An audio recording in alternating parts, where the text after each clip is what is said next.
Good evening and welcome to my channel. Tonight we'll be continuing our story of Wuthering Heights by Emily Bronte. Chapter 30. I have paid a visit to the Heights, but I have not seen her since she left. Joseph held the door in his hand when I called to ask after her and wouldn't let me pass. He said Mrs. Linton was straying and the master was not in. Zyla has told me something of the way they go on, otherwise I should hardly know who is dead and who living. She thinks Catherine haughty and does not like her, I can guess by her talk. My young lady asked some aid of her when she first came, but Mr. Heathcliff told her to follow her own business and let his daughter-in-law look after herself, and Zyla willingly acquiesced, being a narrow-minded, selfish woman. Catherine evinced a child's annoyance at this neglect, repaid it with contempt, and thus enlisted my informant among her enemies, as securely as if she had done her some great wrong. I had a long talk with Zyla about 6 weeks ago, a little before you came, one day when we foregathered on the moor, and this is what she told me. The first thing Mrs. Linton did, she said, on her arrival at the Heights, was to run upstairs, without even wishing good evening to me and Joseph. She shut herself into Linton's room and remained till morning. Then, while the master and Earnshaw were at breakfast, she entered the house and asked all in a quiver if the doctor might be sent for. Her cousin was very ill. We know that, answered Heathcliff, but his life is not worth a farthing, and I won't spend a farthing on him. But I cannot tell how to do, she said, and if nobody will help me, he'll die. Walk out of the room, cried the master, and let me never hear a word more about him. None here care what becomes of him. If you do, act nurse. If you do not, lock him up and leave him. Then she began to bother me, and I said I'd had enough play with the tiresome thing. We each had our tasks, and hers was to wait on Linton. Mr. Heathcliff bid me leave that labor to her. How they managed together I can't tell. I fancy he fretted a great deal, and moaned his cell night and day, and she had precious little rest, one could guess by her white face and heavy eyes. She sometimes came into the kitchen all wildered-like, and looked as if she would fain beg assistance, but I was not going to disobey the master. I never dared disobey him, Mrs. Dean, and though I thought it wrong that Keenan should not be sent for, it was no concern of mine either to advise or complain, and I always refused to meddle. Once or twice, after we had gone to bed, I've happened to open my door again and seen her sitting crying on the stair-tops, and then I've shut myself in quick, for fear of being moved to interfere. I did pity her then, I'm sure. Still, I didn't wish to lose my place, you know. At last, one night, she came boldly into my chamber and frightened me out of my wits by saying, "Tell Mr. Heathcliff that his son is dying. I'm sure he is this time. Get up instantly and tell him." Having uttered this speech, she vanished again. I lay a quarter of an hour listening and trembling. Nothing stirred. The house was quiet. She's mistaken, I said to myself. He's got over it. I needn't disturb them, and I began to doze. But my sleep was marred a second time by a sharp ringing of the bell, the only bell we have, put up on purpose for Linton, and the master called to me to see what was the matter, and informed them that he wouldn't have that noise repeated. I delivered Catherine's message. He cursed to himself, and in a few minutes came out with a lighted candle and proceeded to their room. I followed. Mrs. Heathcliff was seated by the bedside with her hands folded on her knees. Her father-in-law went up, held the light to Linton's face, looked at him, and touched him. Afterwards he turned to her. "Now, Catherine," he said, "how do you feel?" She was dumb. "How do you feel, Catherine?" he repeated. "He's safe, and I'm free," she answered. "I should feel well, but," she continued with a bitterness she couldn't conceal, "you have left me so long to struggle against death alone, that I feel and see only death. I feel like death." And she looked like it, too. I gave her a little wine. Harton and Joseph, who had been wakened by the ringing and the sound of feet, and heard our talk from outside, now entered. Joseph was fain, I believe, of the lad's removal. Harton seemed a thought bothered, though he was more taken up with staring at Catherine than thinking of Linton. But the master bid him get off to bed again. We didn't want his help. He afterwards made Joseph remove the body to his chamber, and told me to return to mine, and Mrs. Heathcliff remained by herself. In the morning he sent me to tell her she must come down to breakfast. She had undressed and appeared going to sleep, and said she was ill, at which I hardly wondered. I informed Mr. Heathcliff, and he replied, "Well, let her be till after the funeral, and go up now and then to get her what is needful, and as soon as she seems better, tell me."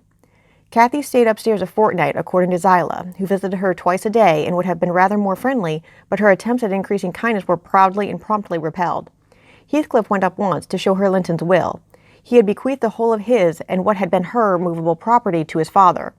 The poor creature was threatened or coaxed into that act during her week's absence when his uncle died.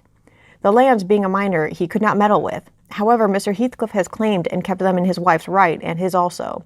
I suppose legally, at any rate, Catherine, destitute of cash and friends, cannot disturb his possession.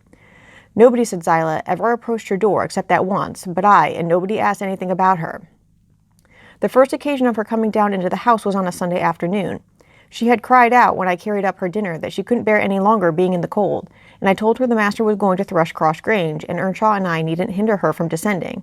So as soon as she heard Heathcliff's horse trot off, she made her appearance, donned in black, and her yellow curls combed back behind her ears as plain as a Quaker. She couldn't comb them out. Joseph and I generally go to chapel on Sundays. The kirk, you know, has no minister now, explained Mrs. Dean, and they call the Methodist or Baptist place. I can't say which it is at Gimmerton, a chapel. Joseph had gone, she continued, but I thought proper to bed at home. Young folks are always the better for an elder's overlooking, and Harton, with all his bashfulness, isn't a model of nice behavior.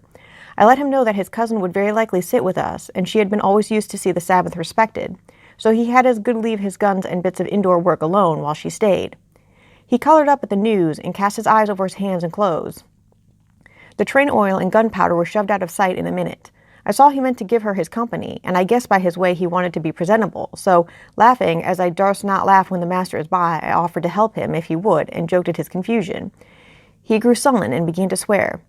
Now, Mrs. Dean, Zyla went on, seeing me not pleased by her manner, you happen think your young lady too fine for Mr. Harton, and happen you're right, but I own I should love well to bring her pride a peg lower.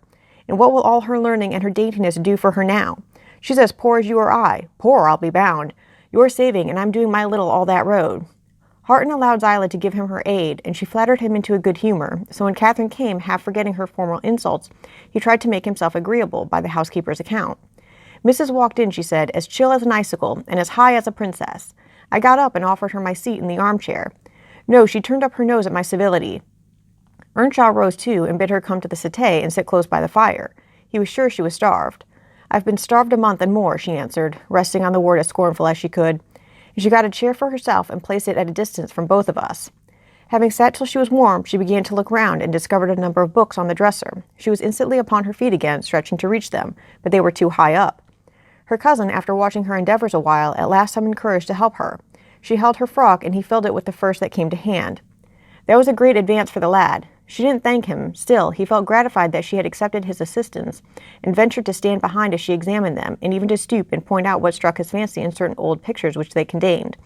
Nor was he daunted by the saucy style in which she jerked the page from his finger. He contented himself with going a bit farther back and looking at her instead of the book. She continued reading, or seeking for something to read. His attention became, by degrees, quite centered in the study of her thick, silky curls. Her face he couldn't see, and she couldn't see him. And perhaps not quite awake to what he did, but attracted like a child to a candle, at last he proceeded from staring to touching. He put out his hand and stroked one curl, as gently as if it were a bird. He might have stuck a knife into her neck, she started round in such a taking. Get away this moment! How dare you touch me? Why are you stopping there? She cried in a tone of disgust. I can't endure you. I'll go upstairs again if you come near me. Mr. Harton recoiled, looking as foolish as he could do. He sat down in the settee, very quiet, and she continued turning over her volumes another half hour.